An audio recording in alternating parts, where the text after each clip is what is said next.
We talked to immigration attorney Michael Gahagan. To start, he explained that the legal term for someone who is not a U.S. citizen is an alien. The term illegal alien also appears in the Act.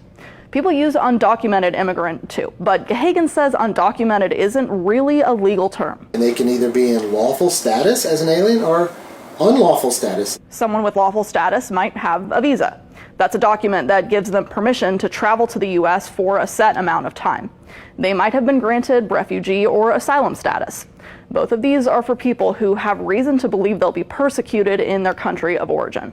People outside of the U.S. can apply for refugee status to come here. People already in the U.S. or arriving here can apply for asylum. Someone in the U.S. can also apply for a permanent resident card, more commonly called a green card. The government calls people who have green cards lawful permanent residents. There are also ways that someone can be living in the U.S. without legal status, but still be accounted for by the government. As of last August, about 180,000 people were in the Intensive Supervision Appearance Program, or ISAP.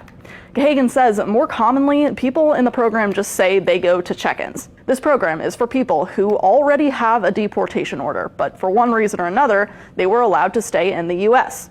Maybe they have young kids, or their home country isn't taking people back. The Immigration Customs Enforcement will schedule a check-in through the ISAP program. And you'll go once a month, once a year, sometimes they have phone check-ins.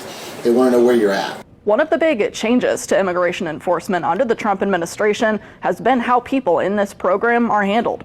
Gahagan says he's seen a lot of people who have been allowed to stay in the U.S. and go to check-ins, sometimes for years, now being detained.